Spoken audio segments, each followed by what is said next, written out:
ఓం మహాగణపతే నమః. జూలై మాసపు ద్వాదశ రాశి ఫలితాలు ఏ విధంగా ఉన్నాయో చూద్దాము. ముందుగా ఈ మాసంలో ఉన్నటువంటి గ్రహస్థితిని ఒకసారి మనం గమనించినట్టయితే, ఈ మాసంలో శుక్రుడు తన సొంత రాశి అయినటువంటి వృషభ రాశిలో సంచారం చేస్తున్నాడు. అదేవిధంగా గురువు మనకి మిథున రాశిలోను, అదేవిధంగా రవి కూడా మిథున రాశి, అదేవిధంగా కర్కటక రాశిలో ఈ మాసంలో సంచారం అనేది ఉంటుంది. ఇక బుధుడు మనకి కర్కటక రాశిలో సంచారము, కేతువు అదేవిధంగా కుజుడు మనకు సింహరాశిలో ఈ మాసంలో సంచారం చేస్తున్నాయి. ఇక చూసుకున్నట్టయితే రాహు వచ్చేసి మనకి కుంభరాశిలోను, అదేవిధంగా శని మీనరాశిలో సంచారం అనేది ఈ మాసంలో అనగా ఈ జూలై మాసంలో గ్రహం యొక్క సంచారం. ఈ సంచారాన్ని ఆధారంగా చేసుకొని ద్వాదశ రాశుల యొక్క రాశి ఫలితాలు ఏ విధంగా ఉన్నాయో చూద్దాము. మీనరాశి వారి యొక్క ఫలితాలు జూలై మాసంలో కనుక ఒకసారి మనం గమనించినట్టయితే, ఈ మీనరాశి వారికి కూడా చాలా చక్కటి ఫలితాలు జూలై మాసంలో కలుగుతున్నాయి. ముఖ్యంగా కుజుడు 6వ స్థానంలో సంచారం చేస్తున్నాడు, చాలా అనుకూలమైనటువంటి ఫలితాలు కలుగజేస్తాడు. అదేవిధంగా శుక్రుడు మనకి 3వ స్థానంలో అంటే మీనరాశి వారికి సంచారం చేస్తున్నాడు. శుక్రుని వల్ల కూడా ఫలితాలు ఉత్తమంగా ఉంటాయి. ఇక వీరికి బుధుడు మీనరాశి వారికి 5వ స్థానంలో సంచారం చేస్తున్నాడు. ఇక రవి వచ్చేసి వీరికి 4వ స్థానంలోను 5వ స్థానంలోనూ సంచారం అనేది ఉంటుంది. రాహు 12వ స్థానంలోను, కేతు 6వ స్థానంలోనూ సంచారం చేస్తున్నాడు. ఇవి స్థూలంగా ఈ రాశి వారికి ఉన్నటువంటి మనకి గ్రహస్థితి. ఈ గ్రహస్థితిని ఆధారంగా చేసుకొని చూసినట్టయితే, ముందుగా కుజుని వల్ల అన్నింటా జయం ఉంటుంది, శత్రు జయము అనేది మనకు కంపల్సరీ కనిపిస్తుంది.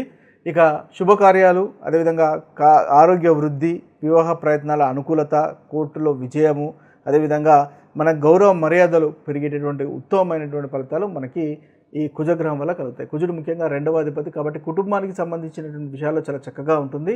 6వ స్థానంలో సంచారం చేస్తున్నాడు కాబట్టి అన్నింటా విజయం అంటే ముఖ్యంగా పోటీకి సంబంధించినటువంటి విషయాల్లో, అదేవిధంగా లీగల్కి సంబంధించినటువంటి విషయాల్లో, ఆరోగ్యానికి సంబంధించినటువంటి విషయాల్లో అనుకూలత అనేది ఉంటుంది. ప్రాపర్టీకి సంబంధించినటువంటి విషయాల్లో, స్థలాలు భూములు సంబంధించినటువంటి విషయాల్లో కూడా ఈ రాశి వారికి ఈ మాసంలో అనుకూలత ఉంటుంది అని మనం చెప్పవచ్చు. ఇక మనకి చూసినట్టయితే శుక్రుని వల్ల కూడా చాలా చక్కటి ఫలితాలు కలుగుతున్నాయి. ధనలాభం కనిపిస్తుంది. బుధుని వల్ల కూడా అనుకూలత ఉంది. అయితే లేజీగా ఉండకండి, పనులను పోస్ట్పోన్ చేయకండి, తద్వారా మంచి ఫలితాలు అనేవి ఈ మాసంలో మనకి మీనరాశి వల్ల కలుగుతాయి. ముఖ్యంగా కేతు కూడా 6వ స్థానంలో ఉన్నాడు కాబట్టి మీరు అగ్రెసివ్గా ఉంటారు. అంటే అగ్నితత్వానికి సంబంధించినటువంటి రాశుల్లో మనకి కుజుడు అదేవిధంగా కేతు ఉన్నారు కాబట్టి కోర్టుకు లీగల్ వ్యవహారాలకు సంబంధించిన విషయాల్లో అగ్రెసివ్గా ఉండి వాటిపైన విజయం మీరు సాధించగలుగుతారు.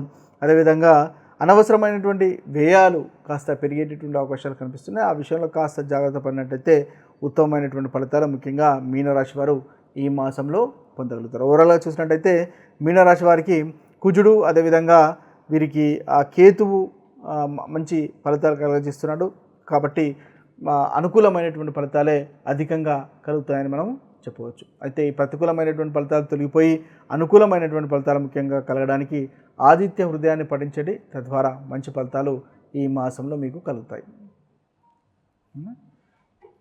తర్వాత ఒకటి ఉంటుంది కదా. ఇవి స్థూలంగా ద్వాదశ రాశులకు ఉన్నటువంటి రాశి ఫలితాలు. ఇక మీ యొక్క జన్మ జాతకంలో కనుక చక్కటి గ్రహస్థితి కనుక ఉన్నట్టయితే మంచి ఫలితాలే అనుభవంలోకి వస్తాయని గమనించండి. జన్మ జాతకము అంతగా అనుకూలంగా లేదు, గోచార రీత్యా కూడా అంతగా అనుకూలంగా లేనప్పుడు మీకు తప్పకుండా ప్రతికూలమైనటువంటి ఫలితాలు అనుభవంలోకి వస్తాయని గమనించండి. ఇవి స్థూలంగా ఈ జూలై మాసంలో ఉన్నటువంటి ద్వాదశ రాశుల రాశి ఫలితాలు. మరొక వీడియోలో మరొక రాశి ఫలితాలతో కలుద్దాము. అంతవరకు సెలవు.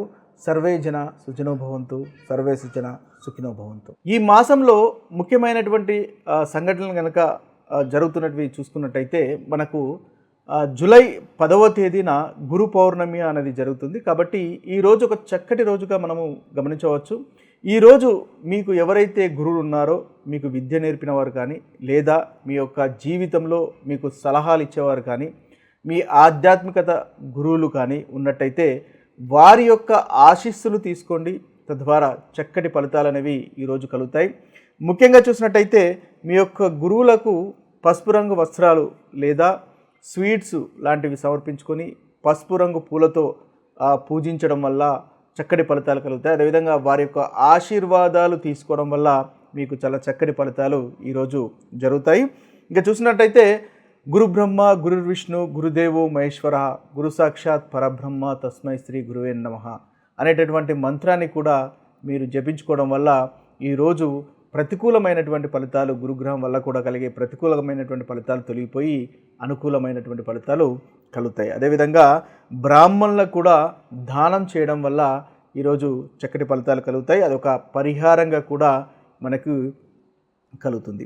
ఇక చూసినట్టయితే ముఖ్యంగా గురుగ్రహానికి సంబంధించినటువంటి దానము అంటే పసుపు రంగు వస్త్రాలు కానీ, అదేవిధంగా మనకి బెల్లం కానీ, అదేవిధంగా అరటి చెట్టుకు పూజించడం కానీ ఇలాంటివి చేసినట్టయితే చక్కటి ఫలితాలు మీకు కలుగుతాయి. ఇలాంటి పసుపు రంగు వస్త్రాలు, బెల్లము లాంటివి దానం చేయడం వల్ల కూడా మనకి ఈ గురుగ్రహం వల్ల కలుగుతున్నటువంటి ఏదైనా ప్రతికూలమైనటువంటి ఫలితాలు తొలగిపోయి అనుకూలమైనటువంటి ఫలితాలు కలుగుతాయి. ముఖ్యంగా వివాహం కాని వారికి, వివాహం డిలే అవుతున్న వారికి ఇది ఒక మంచి చక్కటి రెమెడీగా మీకు కలుగుతుంది. అదేవిధంగా సంతానం గురించి కూడా చూస్తున్న వారికి కూడా చక్కటి రెమెడీ అనేది మనకు కలుగుతుంది.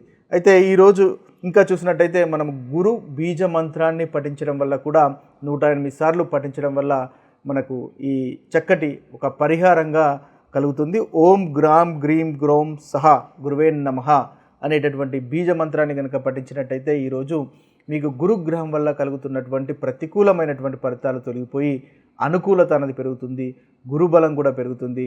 తద్వారా చక్కటి ఫలితాలు అనేవి ప్రతి రాశి వారికి మనకి కలుగుతాయి. అదేవిధంగా విష్ణు సహస్రనామం పఠించండి. వీలైనట్టయితే ఈరోజు విష్ణు సహస్రనామం పఠించడం వల్ల కూడా చక్కటి ఫలితాలు అనేవి మనకు కలుగుతాయి. అదేవిధంగా తులసి మొక్కను నాటడం వల్ల కూడా మనకు చక్కటి ఫలితాలు అనేవి ఈరోజు ఈ యొక్క ఏదైతే గురు పౌర్ణిమ అనుకుంటున్నామో ఆ రోజు కనుక చేసినట్టయితే చక్కటి ఫలితాలు అనేవి కలుగుతాయి. ఇక ఈ జూలై మాసంలో ఇంకొక ముఖ్యమైనటువంటి పండుగను మనం గమనించినట్టయితే మనకు జూలై 29వ తేదీన నాగుల పంచమి అనేటటువంటి పండుగ మనకు కలుగుతుంది. ఆ రోజు ముఖ్యంగా నాగ దేవతారాధన కనుక చేసినట్టయితే చక్కటి ఫలితాలు కలుగుతాయి. ఇక చూసినట్టయితే ఆ రోజు జూలై 29 మనకు ఉదయం 5:55 నుంచి మొదలుకొని 8:30 వరకు, ఉదయం 8:30 వరకు దాదాపు 2:35 వరకు ఈ ముహూర్తం అనేది ఉంటుంది.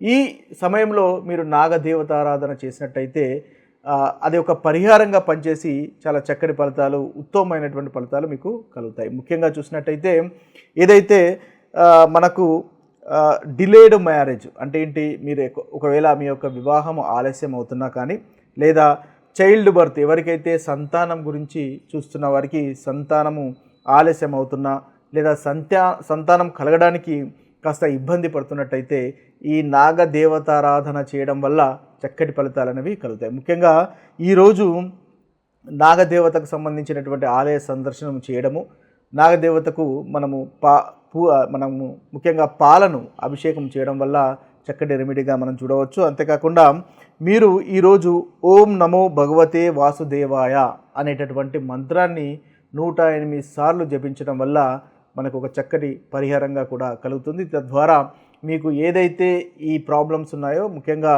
మ్యారేజ్కి సంబంధించినటువంటి ప్రాబ్లం కానీ, సంతానానికి సంబంధించినటువంటి ప్రాబ్లం కానీ, ఏదో మనకి జెనెటిక్ అంటే ఫైనాన్షియల్ ప్రాబ్లమ్స్ కానీ, ముఖ్యంగా వంశపారంపర్యంగా ఏదైనా ఫైనాన్షియల్ ప్రాబ్లమ్స్ కనుక వస్తున్నట్టయితే, మనకు ఎందుకు పనులు ఆలస్యం అవుతున్నాయో తెలియకుండానే ప్రతి పనిలో ఆటంకం కలగడము, మనం అనుకున్నటువంటి పని చేయలేకపోవడము, అది ఎందుకు పూర్తి కావట్లేదో మనకు తెలియకుండా ఉండడము లాంటివి ఈ యొక్క నాగదేవత ఆరాధన చేయడం వల్ల తప్పకుండా ఒక చక్కటి రెమెడీగా పనిచేస్తుంది. మీకు ఏదైతే ఏ విషయాలనైతే ఇబ్బంది పడుతున్నారో ఆ విషయాలకు తప్పకుండా విరుగుడు లాంటివి అనేది జరుగుతుంది. ముఖ్యంగా ఈ నాగదేవతారాధన అనేది మీ యొక్క జన్మ జాతకంలో గనక రాహు కేతు అంటే 1వ స్థానంలో కానీ, 7వ స్థానంలో కానీ, 5వ స్థానంలో కానీ, 8వ స్థానంలో కానీ ఈ స్థానాల్లో కనుక ఉన్నట్టయితే తప్పకుండా ఈ నాగదేవతారాధన చేయడం వల్ల ఆ రోజు ముఖ్యంగా నాగదేవతకి పాలతో అభిషేకం చేయడము, పుట్టలో పాలు పోయడము, లేదా విష్ణువు యొక్క ఆలయం సందర్శించడం, లేదా శివుని యొక్క ఆలయం సందర్శించడం వల్ల ఇది ఒక చక్కటి పరిహారంగా ప్రతి రాశి వారికి ఉంటుంది. తద్వారా మంచి ఫలితాలు కలుగుతాయి. కాబట్టి వీలున్న వారు తప్పకుండా ఈ పరిహారాన్ని చేసుకోవడము మంచిది.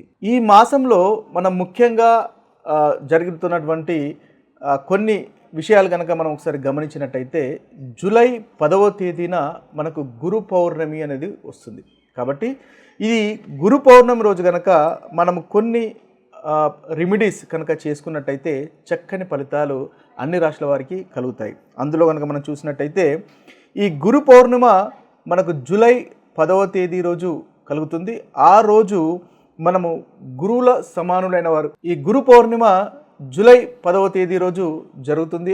ఆ రోజు గురు సమానులైన వారు కానీ లేదా మీ గురువులను కానీ పూజించడం వల్ల, వారి యొక్క ఆశీస్సులు తీసుకోవడం వల్ల చక్కటి ఫలితాలు కలుగుతాయి. తద్వారా మనకి గురుగ్రహం యొక్క బలం కూడా చేకూరుతుంది.